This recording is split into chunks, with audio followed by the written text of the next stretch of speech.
अस्सलाम वालेकुम। कैसे हैं सब? उम्मीद है सब दोस्त खैरियत से होंगे। दोस्तों इस वीडियो में हम जो कि मशीन की कुंडी लगाना सीखेंगे, जो उसकी सिलाई मशीन की किस तरह कुंडी लगाते हैं, कुंडी की फिटिंग कैसे करते हैं। तो दोस्तों चलते हैं वीडियो की तरफ। इसके लिए बहुत आसान सा तरीका है दोस्तों। सबसे पहले यहाँ पे ये देखें, एक पेच यहाँ पे लगा हुआ है और दूसरा यहाँ पे लगा हुआ है। ठीक है, इन दोनों पेचों को आपने अपने ज़हन में रखना है कि ये एक इधर है एक इधर। ये वाला जो पेच है उस कुंडी की जो क्रैंक का टाको होगा, यानी कि ये कुंडी की क्रैंक है और इसका जो टाका है हम उस पेच की तरफ करेंगे। और ये कुंडी इसकी, और यहाँ पे इसका जो बैरिंग है इसमें डाल के, इसमें डालने के बाद यहाँ पे हम ये देखें,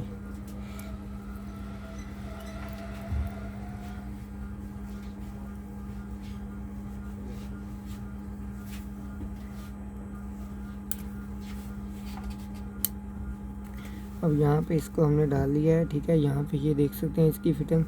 तो और ये वाला जो वाशल है, आपने यहाँ पे ये देखना है कि इसकी एक साइड पे टक बना हुआ है, इसकी साइड में इस तरह सीधी कर लेनी है।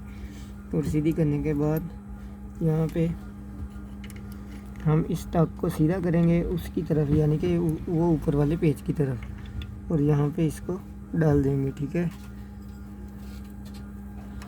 दोस्तों, ये जाम है थोड़ा बहुत, लेकिन ये है कि लग जाएगा।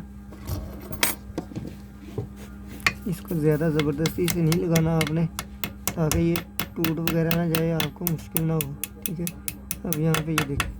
अब सबसे पहले हम ऊपर वाला जो इसका पेच है यहाँ पे इसको टाइट करेंगे, ताकि जो ये है ना अपनी जगह पे टाक वगैरह जो है वो आ जाए और इसकी जो फिटिंग है वो अपनी जगह से हिले ना। ठीक है, अब यहाँ से इसको हमने थोड़ा सा टाइट किया और ये देखें यहाँ से ये घूम के अपनी जगह पे आ गया है जहाँ पे ये होना चाहिए। ठीक है, तो इसके आने के बाद यहाँ पे ये देखें ये लग गया है। अब हमने करना ये है कि यहाँ पे इसका जो ऊपर वाला जो लीवर है उसको डालना है यहाँ पे। ठीक है, इसकी पिन लगा के और इस पिन को इसके अंदर डाल देना है। ठीक है, यहाँ पे, और यहाँ से इसको आगे करके, ठीक है, इसको ज़्यादा टाइट नहीं रखना। और ऊपर से इसका जो पेच है यहाँ पे इसका जो पेच है उसको टाइट कर देना है। ठीक है, तो दोस्तों हमारी जो कुंडी की फिटिंग है वो मुकम्मल हो गई है, आपने देख लिया। ये बहुत आसान और इजी तरीका है। अगर आप मेरे चैनल पर पहली बार आए हैं तो मेरे चैनल को भी सब्सक्राइब कर दीजिएगा। अगर आपको वीडियो पसंद आई हो तो वीडियो को लाइक भी लाजमी करिएगा। तो मिलते हैं अगली वीडियो में, तब तक के लिए अल्लाह हाफिज़।